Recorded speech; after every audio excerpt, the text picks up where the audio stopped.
जय हिंद साथियों, स्वागत है हमारे YouTube चैनल बिहार सर्वे इन्फॉर्मेशन में। तो आज हम एक इम्पोर्टेंट जानकारी लेकर आए हैं।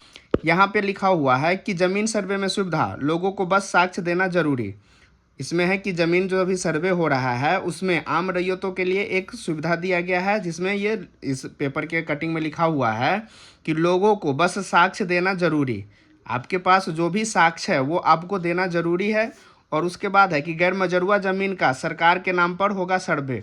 अगर जैसे कि गैर मजरूआ जो बिहार सरकार का होता है उसमें कई टाइप होते हैं। जैसे एक होता है कि गैर मजरूआ खास होता है, गैर मजरूआ आम होता है। तो उस टाइप का जो ज़मीन है वो क्या होगा कि सरकार के नाम से सर्वे होगा। और उसके बाद लास्ट में ये लिखा हुआ है कि अभी बेदखल नहीं होंगे लोग। इसका मतलब ये है कि अगर आपका गैर मजरूआ ज़मीन है, अगर आपका गैर मजरूआ ज़मीन है जिस पे आप घर बना के रह रहे हैं, इस पे आप घर बना के रह रहे हैं, तो इसमें है कि जो खाता खुलेगा ये तो बिहार सरकार के नाम से खाता खुलना है। बट आपका अगर घर वर बना हुआ है तो उसको आपको ये बेदखल नहीं होंगे।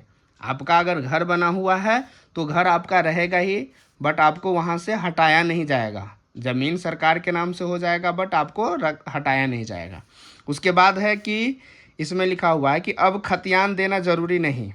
जो खतियान है, आपको ये पता होगा कि जो खतियान है वो दो टाइप का, कहीं तो है एक CS है कैडेस्ट्रल होता है, एक RS है डिविजनल सर्वे, और अभी जो हो रहा है वो SS हो रहा है जिसको हम स्पेशल सर्वे के नाम से जानते हैं।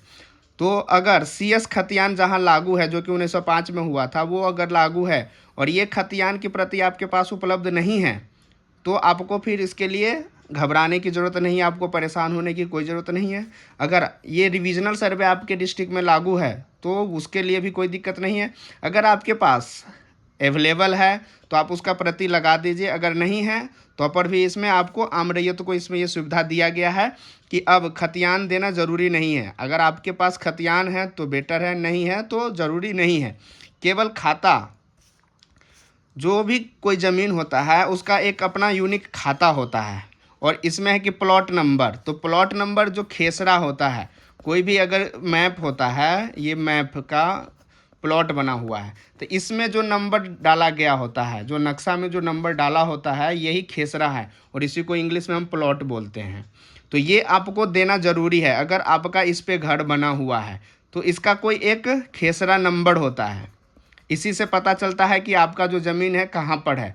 अगर ये सिर्फ ऐसे प्लॉट बना दिया जाए और इसमें कोई नंबर ही ना रहे, कोई यूनिक खेसरा ही ना रहे, तो किसी का ज़मीन की पता ही नहीं चलेगा कि कौन सा ज़मीन आप रजिस्ट्री करवाए हैं और कौन सा ज़मीन आपका है। तो इसके लिए क्या होता है कि हर एक ज़मीन का, हर एक प्लॉट का अपना एक खेसरा नंबर होता है।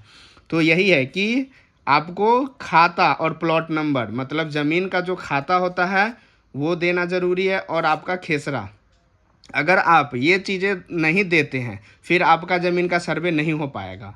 अगर आप, जो हमारे पास अभी जो सर्वे का फॉर्म होता है जिसको हम प्रपत्र 2 स्वघोषणा के नाम से जानते हैं, और प्रपत्र 3(1) जिसको हम वंशावली के नाम से जानते हैं, तो जो अगर खतियानी ज़मीन है, आपका अगर खतियानी ज़मीन है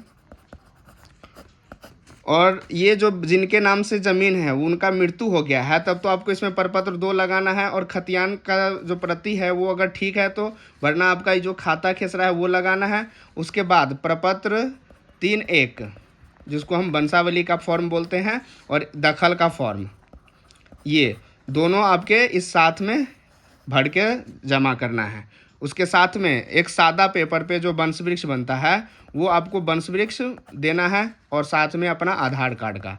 ये चीज़ करने के बाद आप इसको स्वघोषणा का जो फॉर्म होता है ये साथ लगा के सर्वे ऑफिस में आप जमा कर सकते हैं।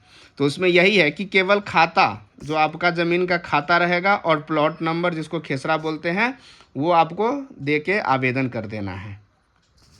उसके बाद है कि इन ज़मीनों का सरकार के नाम पर सर्वे, मतलब इसमें है कि किन ज़मीन, जो भी ज़मीन होता है तो एक तो रैयती ज़मीन होता है, एक सरकारी ज़मीन होता है।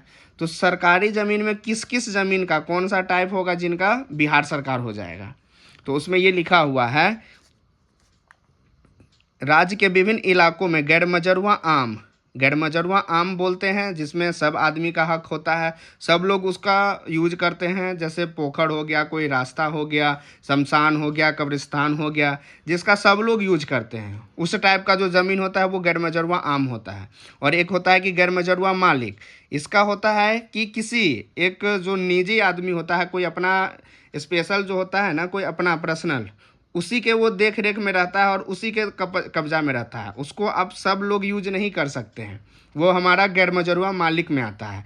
फिर केसरे हिंद हो गया, बकास्त भूमि होता है, भूदान होता है, भूहदबंदी हो गया, उसके बाद है बासीगत है, उसका जो पर्चा मिलता है, फिर बंदोबस्ती पर्चा का भूमि है, वक्फ बोर्ड है, धार्मिक न्यास की भूमि का सरकार के नाम पर होगा। ये जितना भी ज़मीन है जिनका अगर कोई आदमी दखल किया हुआ है या घर बना रखा हुआ है या कुछ भी कर रखा है, फिर भी उस ज़मीन का क्या होगा कि भूमि का सर्वे सरकार के नाम पर होगा। इन ज़मीनों की जानकारी जो अंचलाधिकारी है सर्वे कार्यालय द्वारा मांगी गई है, ताकि कोई अब इसमें है कि जो सर्वे अभी हो रहा है उसमें जो अंचलाधिकारी है उनके द्वारा उनका लिस्ट दिया जाएगा और उसके आधार पे जो आगे का प्रक्रिया होगा वो किया जाएगा। फिर उसके बाद लिखा हुआ है कि राज्य सरकार ने जमीन सर्वे में आम लोगों को नई सहूलियत दी है। अब लोगों को जमीन के खतियान के कागजात देना अनिवार्य नहीं है, केवल खाता प्लॉट नंबर के साथ सर्वे के लिए आवेदन कर सकते हैं। इसी तरह गैर मजरूआ जमीन का सर्वे सरकार के नाम पर होगा, लेकिन दखल कब्जा वाले लोगों को वर्तमान समय में बेदखल नहीं किया जाएगा। मतलब यहाँ क्लियर कर दिया गया है कि अगर आपका घर जो है वो गैर मजरूआ ज़मीन पे बना हुआ है तो आपको बेदखल नहीं होगा। बहुत लोगों के मन में डर है, बहुत लोगों के मन में आक्रोश समझिए या जो भी है कि नहीं सर्वे नहीं होना है, सर्वे जो हो रहा है वो गलत हो रहा है। तो किस लिए? क्योंकि उनका घर जो है वो सरकार जो का ज़मीन है गैर मजरूआ टाइप का उस पे बना हुआ है, तो इसीलिए उसके मन में डर बैठा हुआ है कि अगर ये सर्वे हो जाएगा या सर्वे अगर मतलब मेरा ज़मीन पे आके सर्वे अगर हो गया तो मेरा घर हट जाएगा, मेरा घर तोड़ दिया जाएगा। तो ऐसा कुछ भी नहीं है, यहाँ साफ साफ लिखा हुआ है कि अगर आपका ज़मीन गैर मजरूआ टाइप पे भी है तो आपको बेदखल नहीं किया जाएगा।